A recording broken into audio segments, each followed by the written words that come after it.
Om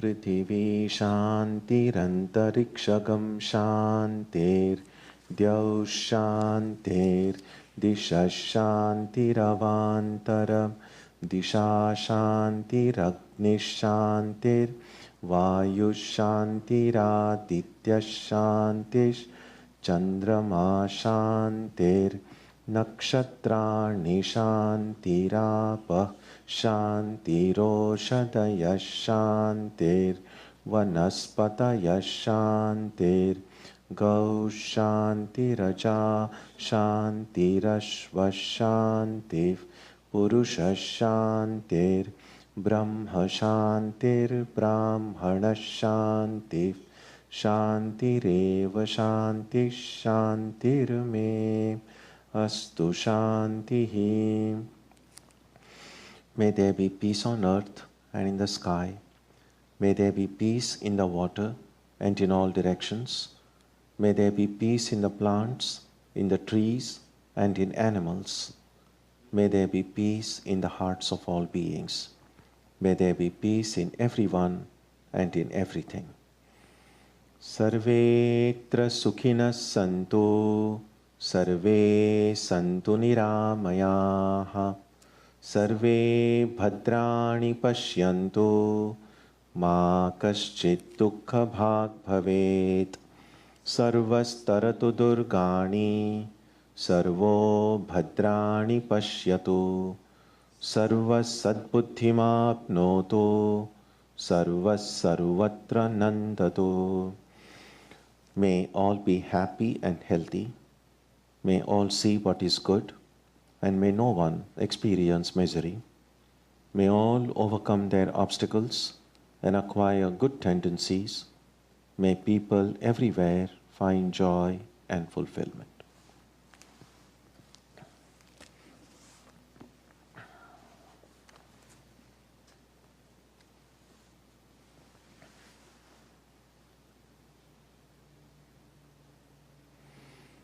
Let us now spend some time touching the center of peace and joy in our hearts. A good way to begin the practice is to withdraw the scattered energies of the mind and bring them to rest on one point. That point can be our own breathing. Let us therefore practice breathing with awareness. As we breathe in, let us visualize that our body and mind are being filled with love, strength, and compassion. And as we breathe out, let us release all the stress, anxiety, and exhaustion in the body and mind. Let us practice this way for a while.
Let us now turn our attention to the region of our heart. Although God is present everywhere and in everyone, the divine consciousness can mostly be felt clearly in our own hearts. We can meditate on God in any way we have been taught. In order to remain focused, we can take the help of a short mental prayer or a mantra or a divine name. Let us now spend some time dwelling on the presence of God in our hearts.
Asato ma satkamaya, tamaso ma jyotirgamaya, mrityorma amritam gamaya, aviravirmayeti, rudrayatte dakshinam mukham, tenamam pahi nityam. May the Divine lead us from the unreal to the real, from darkness to light, from death to immortality. May the Divine Consciousness fill our hearts and protect us.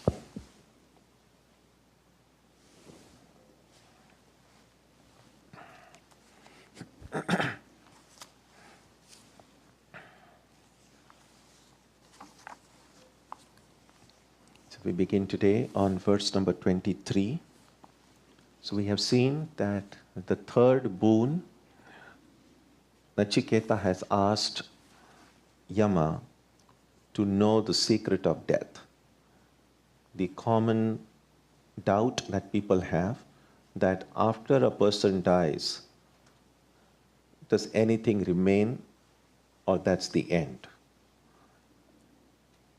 And Yama, we have seen, tells him, don't ask that question. Ask anything else you want, because even gods in heaven have had doubts about that question. And so it's very difficult, it's complicated. Ask something else. And then Nachiketa says, no, I don't want anything else. Having come to you and not having found a teacher who knows the answer to this, why will I not make the best use of this opportunity? So Nachiketa refuses to withdraw the third boon that he has asked. Now Yama offers him, makes counter offers, that instead of that, how about these things? And so that's what is described in verse number 23. Shata yushav putra pautran vrunishva, bahun pashun hasti hiranyamashvan, bhumer mahada yatanam vrunishva, swayancha jiva sharado yavadichasi. Yama said, choose sons and grandsons who will live 100 years, herds of cattle, elephants, horses, and gold. Choose a vast territory on earth and live thyself as many years as thou desirest. So he's offering him quite a lot.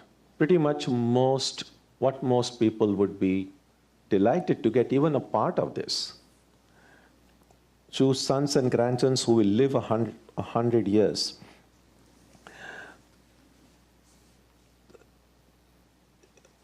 What we seek instinctively is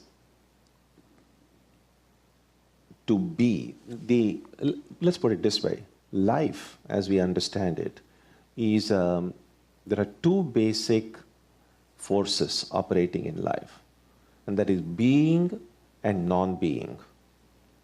And all of us want to be, and everything, of course, the most terrible thing that most of us can think of that can happen to a person is death. And that's physical non-being.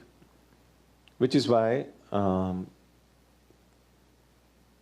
worst or the greatest punishment, according to some, would be the death sentence. That's like physically a person is exterminated.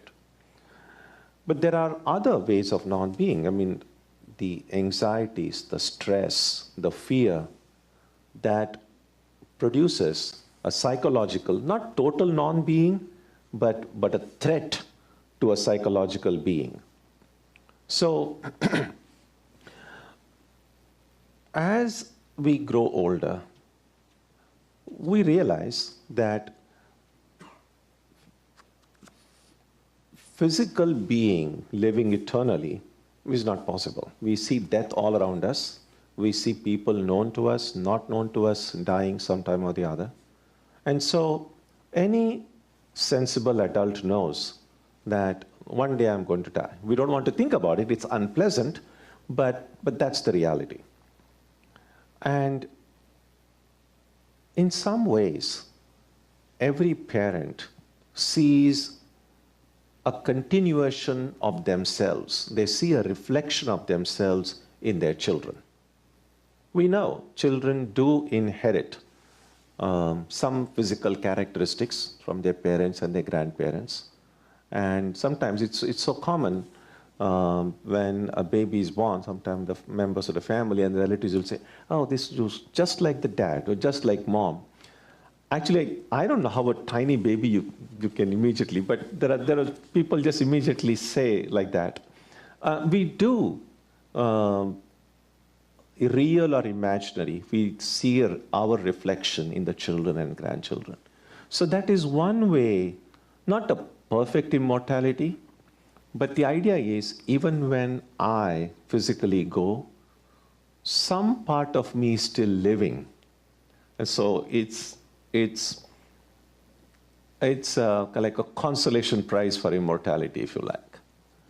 For the similar reason, sometimes people make these big donations to charity, and they will want to have a plaque in their name. And so sometimes you will see this donation given in memory of so-and-so. The idea is, even when I'm physically no more, people will come later, and when they see my name, something of me will remain after I die. If you go to Benares, there are so many offerings made there, and people with their names engraved. If you go on the Benares, the ghats on the river, you will see there's hardly any empty space. Everywhere you'll find this marble plaques with names of hundreds and thousands of names. Anyway, so these are the kind of efforts we as human beings make with the hope that there is a story that someone told Woody Allen that you have made such great movies, you will be remembered. You will become immortal through the movies that you have made. And then it seems, Woody Allen said, I don't want to become immortal through my movies. I want to become immortal by not dying. So again, it's no consolation to a person to say, well, people will remember you after your death. Okay, but, okay, I just mentioned this to show why would Yama offer him sons and children and grandchildren living for 100 years? The idea is something of you will continue. And then, of course, where is it gone? Yeah, cattle, elephants, horses. Well, I mean, if you want to update this, the Yama today, if someone goes, I doubt Yama would say give you cattle or something. He might say, I'll give you aeroplanes or jet travel. God knows. Again, depending on whatever is thing of value, those are the things Yama is offering here. A vast territory on earth. And then finally, having all of these things and just having a short life won't help. So Yama finally says, then live yourself as many years as you like. So it's almost like giving a blank check. It's also a point of reflection. Think about it this way. It's not just about Nachiketa. If you and I were standing before Yama and he made this offer to us, what shall we do? Would we say yes or no? That's the kind of question we need to ask ourselves. So verse 24. Etat tulyam yadi manyase varam vrunishvat vittam chirajivikancha mahabhumau nachiketastvamedhi kamanam tva kamabhajam karomi. Ask for some other boon that thou thinkest equal to this, such as wealth and long life. O Nachiketa, be a king of the wide earth. I shall make thee the enjoyer of all desires. So he is really, there's nothing he is holding back. Ask for anything but that. It just goes on and on. Look at the next verse, 25. Ye ye kama durlabha martya loke Sarvan kaman chandatav prarthayasva ima rama saratha saturya nahi drisha lambhaniya manushyaihi abhirmat prattabhiv paricharayasva nachiketo maranam manuprakshihi.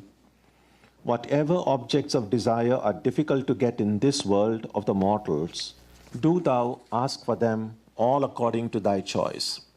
These fair damsels, along with chariots and musical instruments, such indeed are not obtainable by men.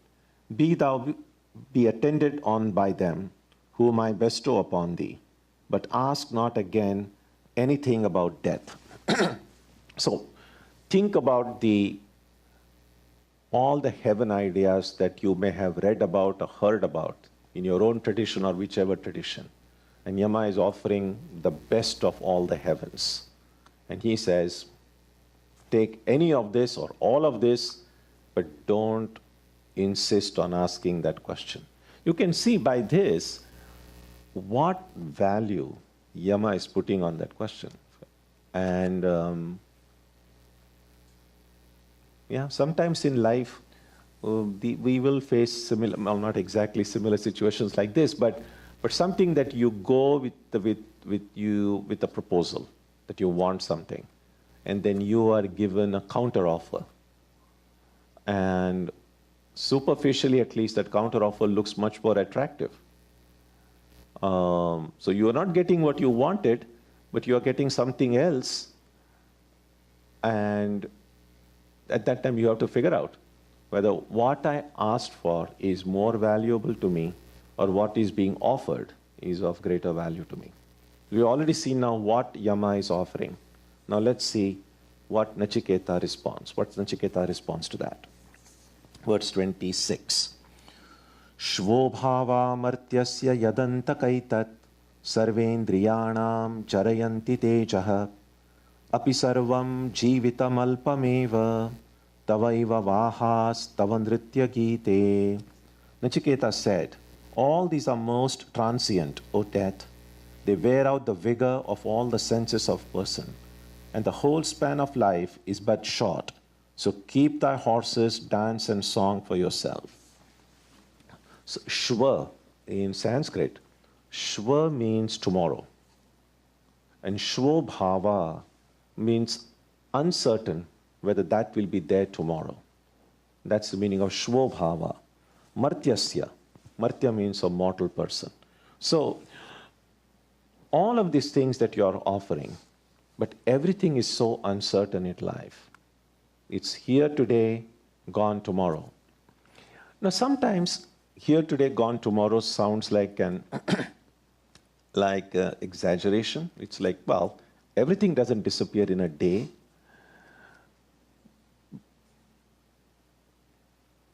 But we need to reflect a little bit even on the idea of time. Time is one of the most elusive, mysterious entity, really. It's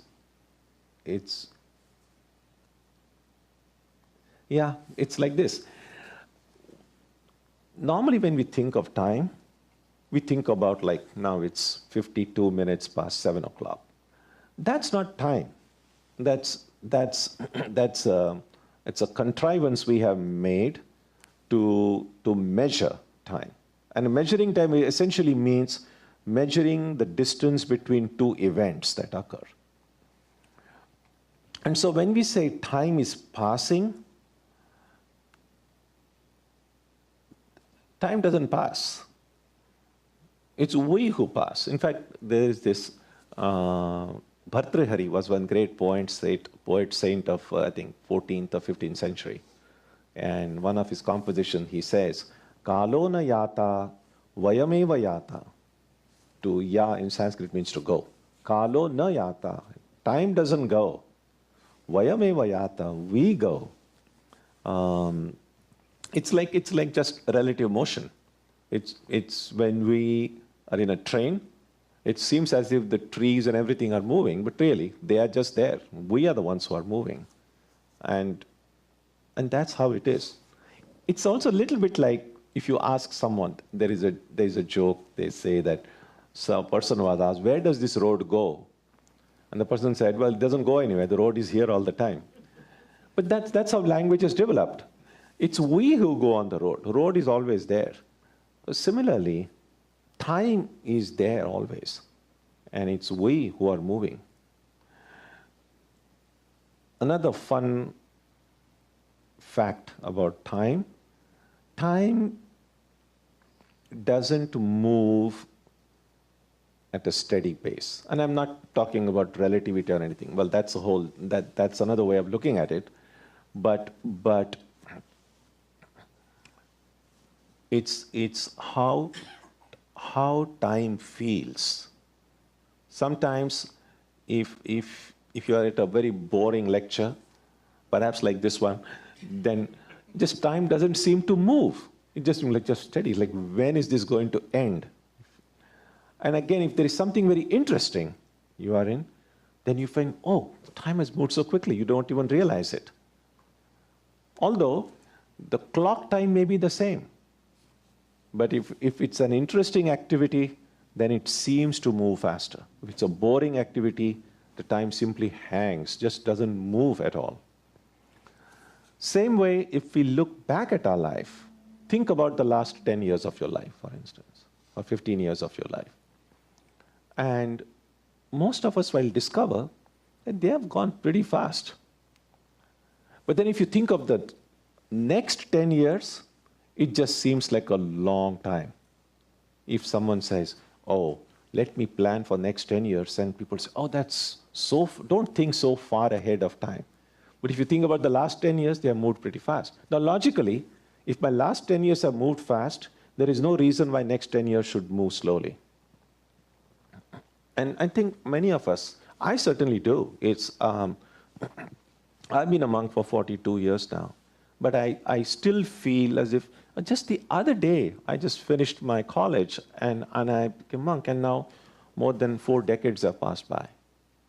So when it is said, Shvobhava, that here, it is here today, gone tomorrow, it's not simply a metaphorical language, not simply poetic. It literally, when we look back at our life, years will not seem like years. Everything will move very fast when you look back. And therefore, when some of the Vedanta texts speak about life as momentary, it's true. It's very true. And that's what Nachiketa is saying here. That all of these things that you're offering me, none of these are going to last forever. Sure, 100 years seems like a long time.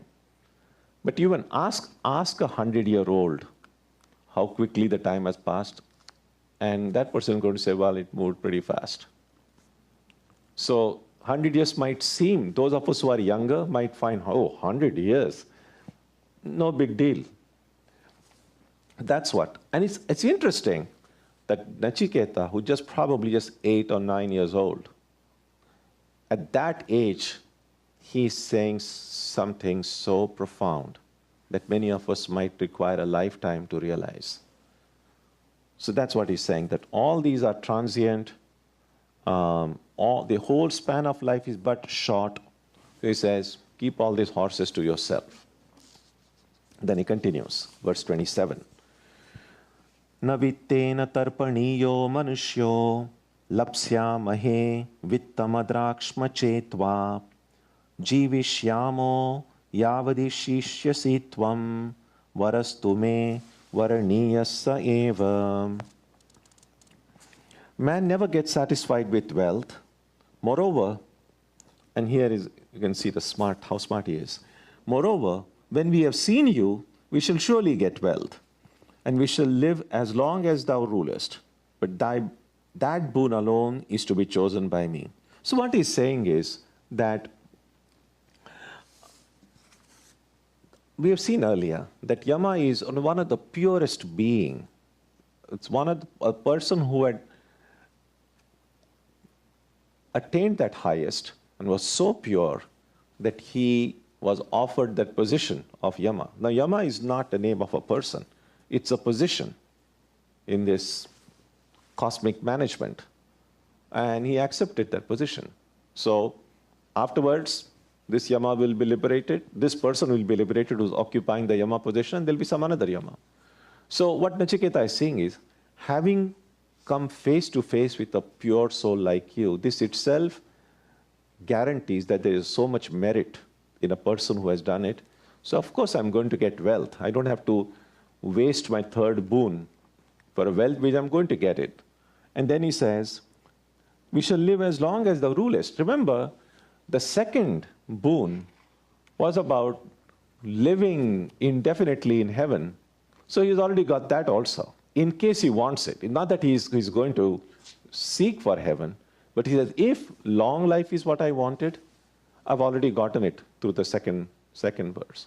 If wealth is what I wanted, having seen you, the merit, the good merit, the punya of seeing you, automatically I'm going to get all those things. But none of those things are going to be with me forever. And therefore, the boon that I have chosen, I don't want anything else. That's what I want. Verse 28. Ajiryatam amrutanam upetya jiryan martyaf kwadasthav prajanan abhidhyayan varanarati pramodan ati dirghe jivite ko rameta. Having reached the imperishable, immortal ones, what mortal, being perishable himself, and knowing the more worthy boon to be received from them, can exult in living very long after scrutinizing the enjoyments of dancing and singing? So having reached the imperishable means having reached this higher world. Now, Nachiketa has already gone to the higher world, having left this mortal world and gone face to face with Yama. And he's also referring to these devas. This is the beauty, and this is important. These people who have done good things on this planet with the idea of going to heaven, they are in heaven already, and they are enjoying a relatively long lifespan, much longer than you and I have on this planet. They have, if the descriptions of heaven are to be believed, then apparently they have a lot more going there, a lot more pleasures and comforts than we can think of. And that's in some ways a problem, because sometimes people can get so immersed in all those indulgences that they have no time to pause and think, is this all going to remain with me? Because in the Gita, Krishna says, A Brahma Bhuvana Lokaha Punaravartino Arjuna. Even the highest heaven, Brahma Loka, all of these, you have to come back, you have to return. None of these results of good action are permanent. So there is this simple, what would you say, a maxim in Upanishad. And that is, Yat Kritakam Tad Anityam. Kritakam means, Krita is karma, Kritakam, that which is the result of action, Tad Anityam is temporary. So no, if it's an effect, no effect is temporary. No effect is permanent. All effects are temporary.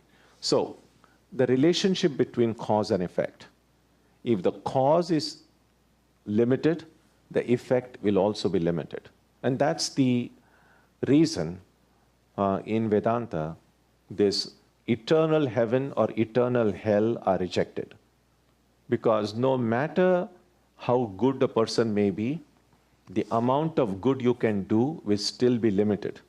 That limited amount of good cannot lead to an unlimited amount of reward in heaven. In the same way, no matter how evil a person is, the evil a person can do in one life is also limited.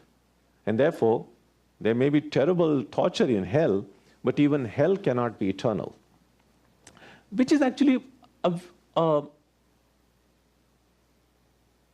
if one is destined to go to hell, that's a sign of hope.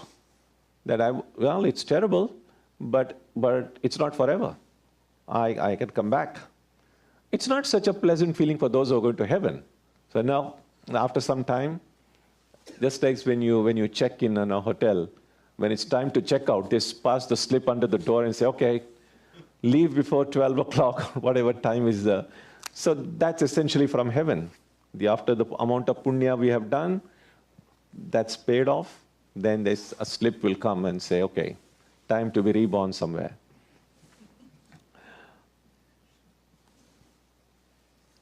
So that's what Nachiketa is pointing out here. So having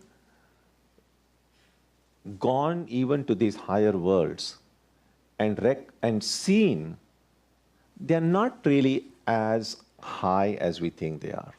Even heaven, if we just think about even the way it gets described in mythology, that it cannot simply be a place of just joy. First of all, even from psychological standpoint, you cannot enjoy your joy unless there is some sort of misery to compare it with. I mean, if it's like this, if all that you are eating are sweets, then after some time, that sweet will no longer taste as sweet, because the sweetness of something, you know only when you contrast it to something that is not sweet. That is from a psychological problem in heaven, if it's all just unalloyed joy. But also, we read in mythology, in Indian mythology, there is often these fights between the devas and the asuras. Now, if there are fights even there, they fight quite a lot. And they often then run to Shiva or Vishnu for protection. That's not fun. They have a lot of fear. Even Indra, we read in books, he often feels threatened. Also, in Indian mythology, in heaven, one of the positions in heaven is of a Dhanvantari. Dhanvantari is actually the physician of the gods. Now, why would you need a physician unless there is some kind of sickness or death there? So, again, all of these clues show us that heaven may be a better place, but it pretty much has all the elements that we have here. In some sects, in Vaishnavas, for instance, they describe different kinds of mukti. So, although moksha, we just say it as a blanket term, in some schools of thought, they have categories of moksha. So they say there is Samipya Mukti, Sayujya Mukti, Salokya Mukti, and so on. Now, these are terms which simply mean, depending on how good you have been, depending on the level of holiness and purity and goodness that you have reached, for instance, Samipya Mukti means, again, it's a very, very materialistic way of thinking, really. That if you think of Vaikuntha, where Vishnu stays, then, of course, if it's a place, then if people are going to go and live with the Lord, then some are going to live nearer and some are going to in the suburbs. Some will be right in the downtown where the Lord's office is. Now, so Samipya would mean those who are very close to the Lord. And then Sarupya means those who kind of acquire almost the appearance of the Lord. And so on. So there are different categories of mukti. Now the problem with having these different categories is the same problem as the different categories that exist in this plane of existence. The main source of sorrow in our level of existence is just this discrepancy, that the haves and the have-nots, the rich and the poor, the privileged and the non-privileged, and so on. Obviously, those who feel less advantaged are going to be envious of those who have greater advantage. There's going to be jealousy, there's going to be anger if you don't get what you want. So these are the negativities that are present here on the planet. It has largely to do with these distinctions. Now, in some descriptions of heaven, the same the discrepancies exist there too. So those who are like staying far away from the Lord are going to be envious of those who get to meet the Lord every day, and so on. Now, not to prolong this, but to show that in some ways, the heaven may be just another world, just like the dream, really. The dream may be very different. The dream, what we see in a dream, may be very different from here. But oftentimes, most of our dreams have elements from this world. They might seem to operate with some different set of rules, and things might look illogical when we wake up. But in the dream, it's pretty much the same. It's just a kind of a replica of this world with some pieces of the puzzle moved in different directions. And all these different lokas, heavens or hells or whatever you choose to call them, they are using the same ingredients that we have here and then kind of rearrange them. And if you arrange them in a more attractive way, people think, oh, that's heaven. And it's kind of mess. Sometimes our rooms can be like that. If your room is well organized, say, oh, this is a heavenly place to be in. And if everything is disorganized, then our own dwelling place can be like a hell. And so those heavens or hells are like that, same way. Everything is in a proper place, you feel heavenly. No? Again, the idea is the Vedanta says is that the problem is, one way of looking at it is this discrepancy. But it is embedded into a deeper paradigm of time, space, and causality, or law of causation. It's desha, kala, nimitta in Sanskrit. And all of these things are present even in these higher worlds. And as long as these are there, those worlds also come under the purview of Maya. So we are not really as free as we think. And that's why Nachiketa here rejects all the heavens and everything, because he says, I won't be free even there. Verse 29. Yasmin nidam vichikitsanti mrutyo yatsam paraye mahati bruhinastat yoyam varo gudha manupravishto nanyam tasmat nachiketa vrunite. Tell me, O death, about that supreme life after death, regarding which they have doubt. They means the gods. That's what Yama had said before, that even gods have doubt about it. Nachiketa does not choose any boon other than that incomprehensible one. So this is the final no that Nachiketa grants to Yama. And then with this, we come close into the first chapter of the book. And from the second chapter then, Yama begins his teaching. So this was a long test that Yama has offered to Nachiketa. If Nachiketa were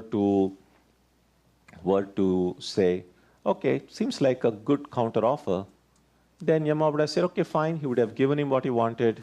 That's it. And such tests will come to all of us. In fact, we see in the lives of even these great ones how Jesus was tempted, how even Buddha, we read that Mara, about how just before that enlightenment, this kind of an ultimate test that comes. So it's not just like ordinary people like us are tested, but even those who we see as truly extraordinary beings, they have, looking at their lives also, we see that these great tests can come. And if we pass these tests, then we get the highest reward. If we fail the test, we can reappear. We can always appear again for the test, but it just gets prolonged. So the good news is no one is lost forever. So we don't have to think like, oh, if I lose the test, then there is no hope for me. There's always hope. But if someone says, oh, if there is always hope, then what's the hurry? And really speaking, well, there is no hurry unless you feel that hurry. That's just about it. So the goal of freedom or moksha, no one can and no one should tell anyone the goal of life is moksha, because it's pretty useless to tell other people what their goal of life should be. The simple truth is that all of us seek in life what we lack. Whatever we become, when we look at, if we choose not to get so distracted by what's happening around us that we don't have time even to look within, then we would never know. And so we just look at the superficial needs of ours. We know, most of us know what we need. Well, we need food, for instance, so we just think about, well, I must have some meal somewhere. So getting a meal becomes my goal if I'm suffering from hunger. Getting knowledge becomes my goal when I become aware of my ignorance.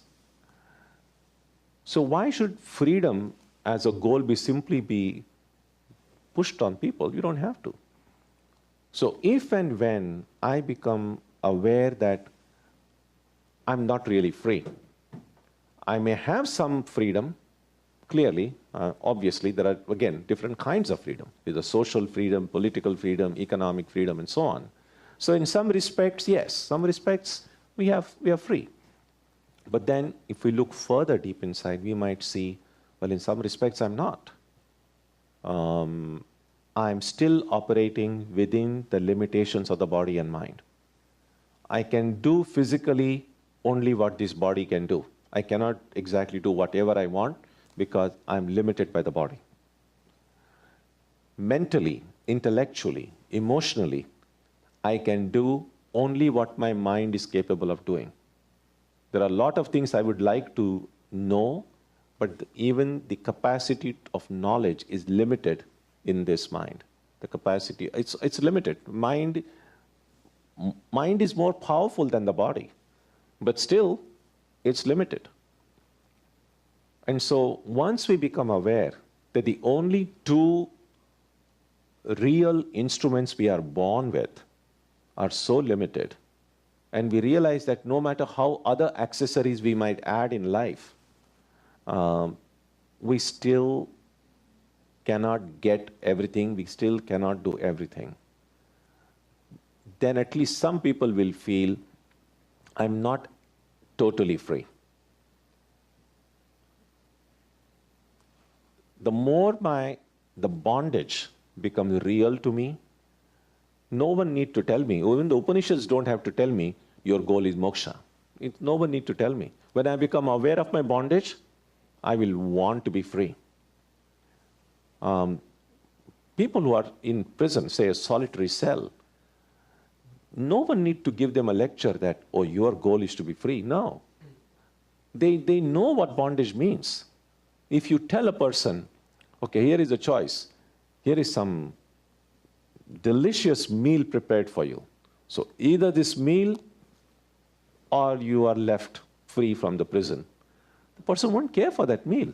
A freedom from that prison would be much more valuable than just another one good meal. But that person knows the value of freedom because that person has experienced bondage. So similarly, we will understand the value of moksha, the value of freedom, only when we first experience that bondage in our heart. And what Nachiketa is pointing out here is no matter what kind of offers we can get, even long life and property and all kinds of enjoyments and pleasures, they are not enough to remove this basic fact of life, that everything is temporary. I need something more stable, something more permanent.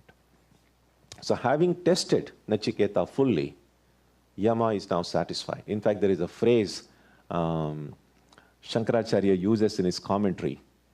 It's a beautiful phrase. He says, Maharadavat akshobhyamanaha. Rida means a lake. Maharada means a big lake, like Lake Michigan, for instance. Akshobhyamanaha means not being disturbed by anything. Now, if an elephant were to enter a tiny little pond or a puddle, that water is going to be disturbed. But if an elephant were to enter a Lake Michigan, even if 10 elephants go, nothing will happen. So, Yama says, Nachiketa's mind, like the Maharadavat Akshobhyamanaha, it's undisturbed like the waters of a great lake. So Yama is almost like sending all these all these temptations, which are like anything to kind of disturb the waves of his mind. But he's like a big lake, and he's unaffected, and he's just focused. That's what I want. We have to make our minds big, like a big lake like that. Because one of the challenges we face is when we try to meditate, when we try to pray, we said we get distracted. And the distractions are so silly. It's not, you don't need elephants to disturb the water of the lake of our mind. And just a small little tiny pebble is enough. And we say, oh, no, I can't meditate. And there's a lot of distraction. So we have to make our minds as big as a lake. So any amount of distractions, the lake won't be affected.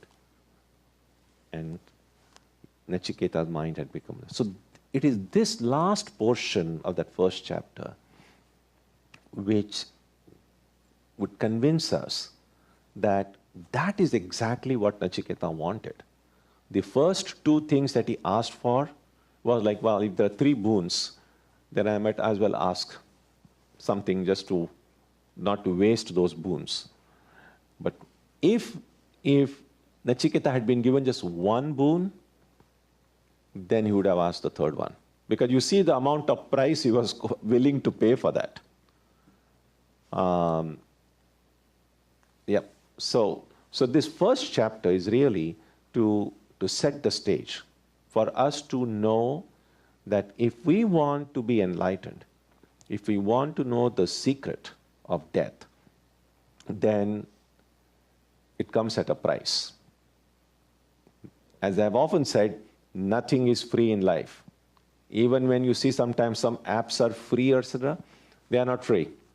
We are paying something, we are giving something in return. Oftentimes, if someone offers you something free, means you are giving something you don't know what you are giving, which is really more problematic than if you paid for something. At least you know what you have paid for it. And so, nothing in life is free. And if we are going to get this highest, greatest reward, a reward which is higher than all the heavens and all the pleasures and everything that human beings strive after, if that reward is even higher than that, then the price is also high. And the price, as this chapter points out, is, am I able to say no to these things? Now, that doesn't mean that you have to reject them. What it simply means is that you recognize that they have a certain relative value, but they don't have an ultimate value. The ultimate value is only this highest knowledge, which will free me forever. The value of everything else is time-specific. And in fact, even place-specific. For instance, now, even as we see, if you have a certain currency which works in some country, and if you travel abroad, and if you refuse to exchange that currency with something else, that currency is totally useless. So even things are time-specific and even place-specific. But this knowledge of the highest is true for all time and is honored everywhere. And therefore, it's very, very valuable. So the first chapter emphasizes the great value it has and alerts us to the need for sacrifice. We can't, as they say, you can't have your cake and eat it too. Most of us don't have any problem with wanting enlightenment.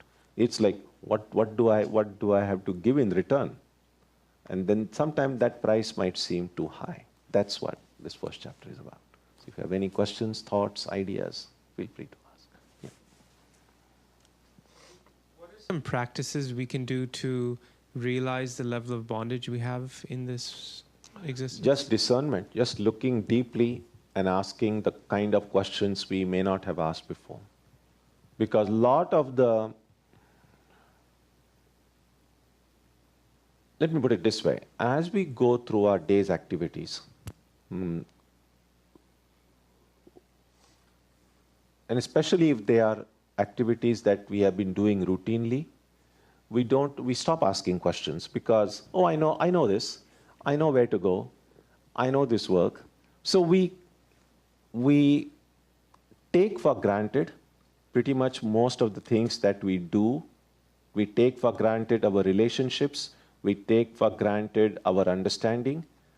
And once we take for granted something, we stop asking questions. And so what is very important as spiritual seekers is to never stop asking questions. Even if I think I know something, I still must question and say, do I really know it? And only if I question like that, I might look deeper into something and then discover something that I may not have seen before.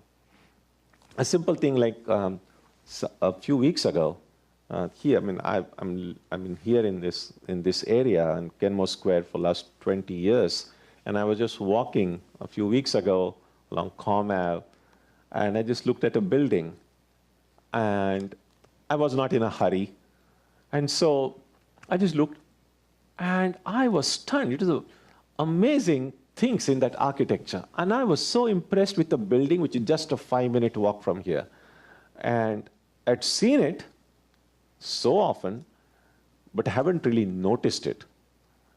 And so that's what I mean, because you kind of take it for granted. Oh yeah, every time you have to go to the subway, you're passing by that way, I know what's around, there's nothing to see.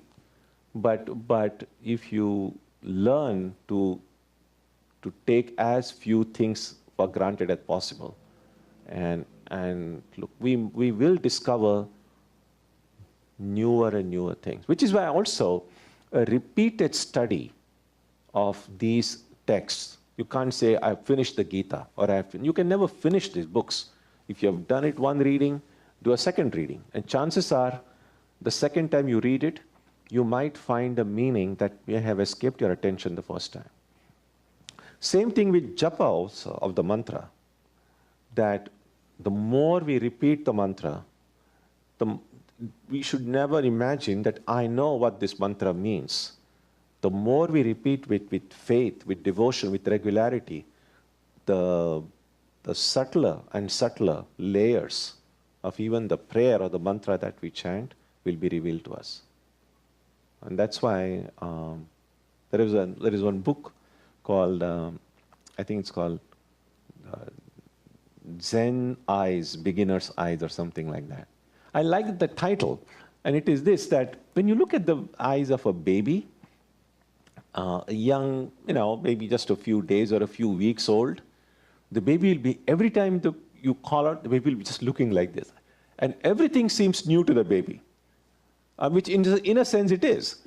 But then, after some time, the children become a little older, and they are like, you just see that something in the look changes. It's a little bit like, okay, I know this, I know that. And then we stop looking. And what we should do now as students of Vedanta is to once again learn to look at everything as if we are seeing it for the first time. Even people whom we have known for years, sometimes people may live together for years and may never really have seen each other, or may not have known each other well. So even those whom we have known so well, let's not take even them for granted. Just you will look at them as if you're meeting them for the first time. Don't show a look of surprise. They'll be like, what's wrong with you? But in your mind, as if you're seeing for the first time, then we will notice something which we might have escaped our attention. So there is something to be said in favor of just always that desire to not take things for granted. Yeah. Akash, good to see you. Yeah. Yeah. Yeah. So following up on the question of bondage, so if bondage is an absolute truth, and majority of, let's say, people are in this state of bondage, why is it that the perception of bondage is different? So why is it that some people feel a sense of bondage and others may not, even though the bondage exists? Yeah, I mean, it's a little bit like, I mean, as a physician, you can understand that lot of people might be suffering from same kind of illness. Some people may be aware of it, some people may know it, some people may be in denial about it. So it's a pretty much same story. Everyone is suffering. In fact, that's the word used in the books. They call bhava roga, the disease of worldliness. Everyone of us is afflicted with the disease. And some people have become aware of it. Those who have become aware of it say, I must cure myself. And that's why sometimes God is referred to as bhava roga vaidya, the physician who cures the disease of worldliness. So those who become aware of that try to find a way to be cured. Most people are like, I'm fine, nothing is wrong with me. So they are in denial, and so on. So it's the same story. Yeah.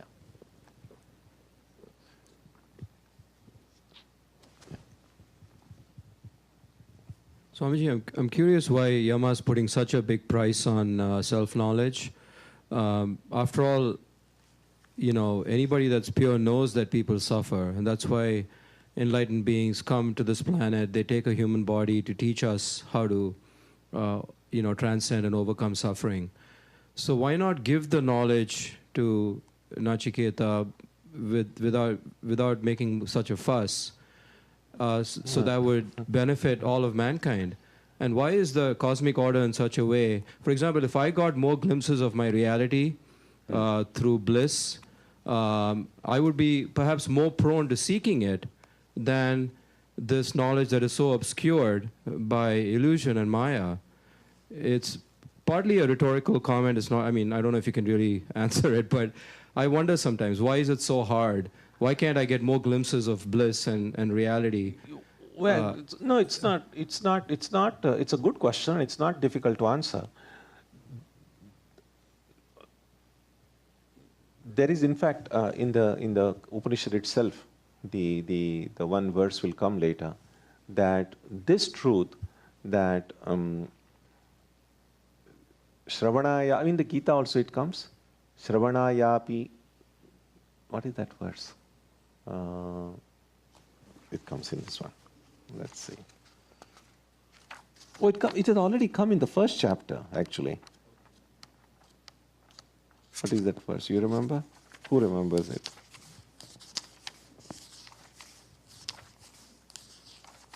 Or it will come later. Let's see. No, it hasn't come in the first verse. It will come later. I think it will come in the second verse, second chapter.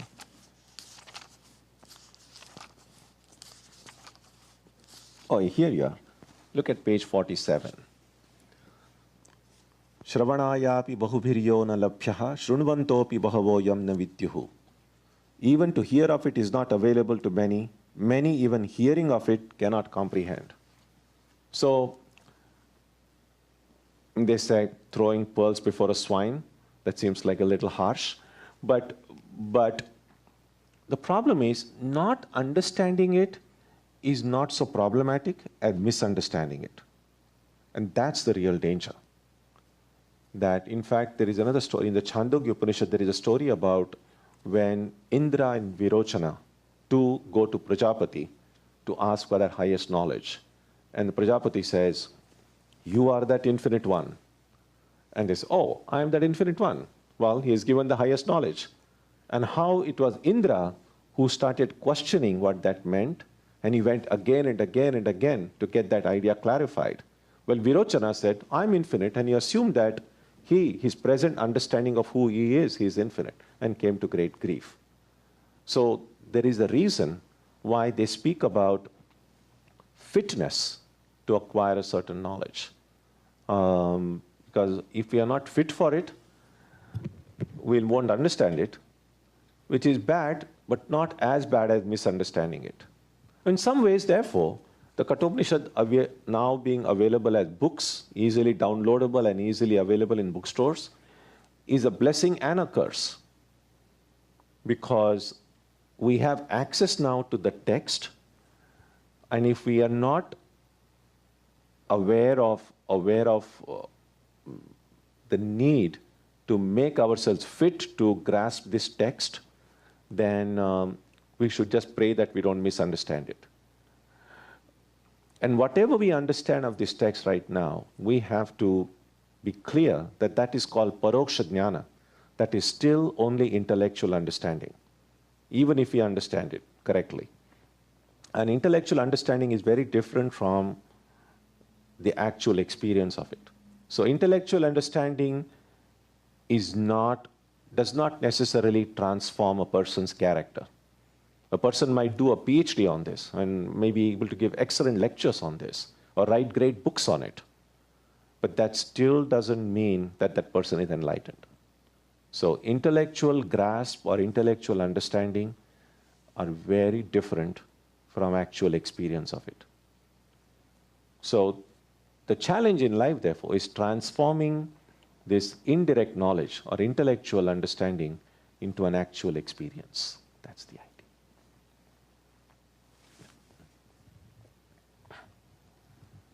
Swami, just to follow up on your last comment, is that the reason why, we know that everything is impermanent in this world, but somehow that doesn't stick in our minds? That's the problem. We know it when we think about it, but then it's so easily forgotten.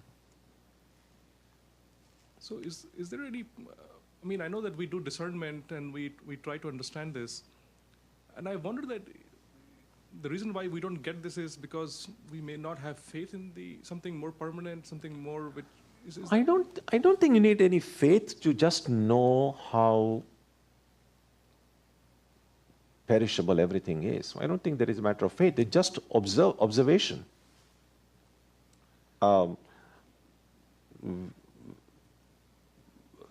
It's kind of a detached observation. If you look, everything comes with an expiry date, including ourselves. There is nothing permanent. And to know, you don't need any faith for this. You just looking at life, you see it. No, Swamiji, what I meant was that, yes, we understand that, okay, this life is impermanent, but then, which is a negative aspect of things, but then we don't have a faith in a positive aspect that there's something permanent, something that is going to last. Is that the reason why we just don't want to believe that and we fool ourselves? No, I don't know. I don't think there's any blanket answer for that. All that I'm saying is, even the search for something permanent will become real and urgent in our life only when we become very aware of the transitoriness of life. And therefore, in fact, Aristotle's one saying is there that the great philosophers are continually engaged in the practice of dying. Swami Vivekananda said once also that try to remember this always, that you will die one day. And now this kind of seems like a very negative thought, like every moment to think I'm going to die. And then the disciple said, but Swamiji, wouldn't that make me so depressed? And Swamiji said, yes, it will. But hold on to that thought. Because what happens is when we look at death, and especially if someone near and dear one dies, we do become thoughtful. Most people become thoughtful for a while. But we don't want to dwell on that idea of death. It's not pleasant, it's painful, it's unsettling. And so we have kind of a mechanism within us to then kind of change the subject or say, now life, we have to move on, we can't be mourning all the time. And so our environment, the people are there to make us forget our sorrow so that we move on. But what Swamiji is saying is, when the idea of death comes, it's not just death in an abstract sense, that I'm going to die one day, that death goes. If I hold on to that thought for a while, maybe a few days and weeks, you're not going to feel really great. But if you kind of hold on to that still, don't give up, then the scene begins to change. And then, he says, the strength of a lion will enter into you. It's almost like looking the death into the eye, and then it no more can sting you. It's a little bit like If you're given an extremely bitter medicine, and sometimes people like take it for a day or two and say, no, I want some other medicine. This is too much. I can't take it. But if someone says, no, I'm going to hold on to it. And if you keep on taking it for a few weeks or a month, you're not going to feel that bitterness that you felt when you took it the first day. It will lose the revulsion or the fear that you had. You won't no more have it because it's now become a part of you. Death is like that. The more you try to run away from the thought of it, the more it will chase you. The more you become aware of that. One day I'm going to die. And it sounds paradoxical, but the more we become aware of the fragility of life, the more mindful we become, the more lively we become, the more we are able to recognize the preciousness of life, the more respectful we become to everything around us, because we see it's not just me. Everything is perishable along with this body. So we value things. Actually, life will become almost heavenly in the best sense of the term when we become aware of death. Try it out. It works. It works. That much I can tell you. It works. Yeah. Thank you. So would you then suggest that one should do the same thing with respect to the death of loved ones as well that haven't yet died? So thinking about them in the same way that they're and practicing that thought as well, because many of us worry about the death of others, the loved ones. I mean, what it does two things. When sooner or later people who are close to us die, we are able to deal with that separation in a very mature way without getting overwhelmed by it. But that's later on. But right now, when I become aware of how impermanent everything is, then I take good care of the people around me. It's like flowers. You get a bunch of roses from the garden or from a shop. You know they are not going to live forever. After some time, the petals are going to come away. And when a rose dries and begins to die, we don't weep because we knew all along that's what was going to happen. But say 3 days or 4 days, you keep them, then you make sure that you change the water every day. You're recognizing how fragile its life is. You are able to take good care of it and enjoy it as long as it is there. But similarly, people around us are like flowers. And so we can enjoy our association with the people around us, respect them, take care of them, just like we take care of things around, like a gardener takes care of the garden, and recognize. So it's very helpful, this thinking. Yeah. So we'll stop here today, and then when we meet next week, we'll begin with the second chapter of the book. Om Jananim Saradam Devim Ramakrishnam Jagadgurum Padapadme Tayo Shritva Pranamami Muhur Muhuhu.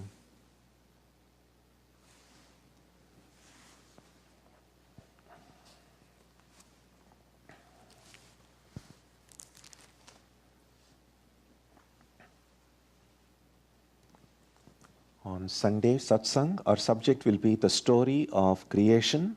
It's on Sunday at 11. Next Wednesday, we'll continue with the study. And this Saturday, we will not have meditation this Saturday. It's just the day after the Vijayadashmi. It's a big festival day. So won't have the meditation on Saturday. But next Tuesday, we will have meditation as usual. So let's conclude with a prayer on page 3.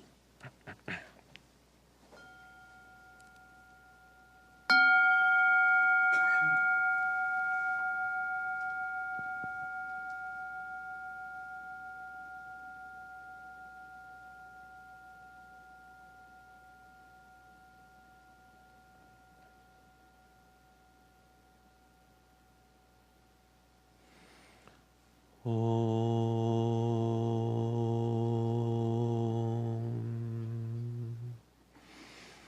the Divine Being, who is the Father in heaven of the Christians, Holy One of the Jewish faith, Allah of the Muslims, Buddha of the Buddhists, Tao of the Taoists, Ahura Mazda of the Zoroastrians, the Great Spirit of the Native Americans, and Brahman of the Hindus, lead us from the unreal to the real, from darkness to light, from death to immortality.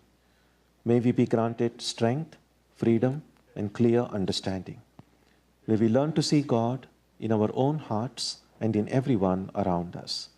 May God bless us all and fill our hearts with gratitude, grace, and love. Om Shanti Shanti Shanti. Peace, peace, peace be unto all.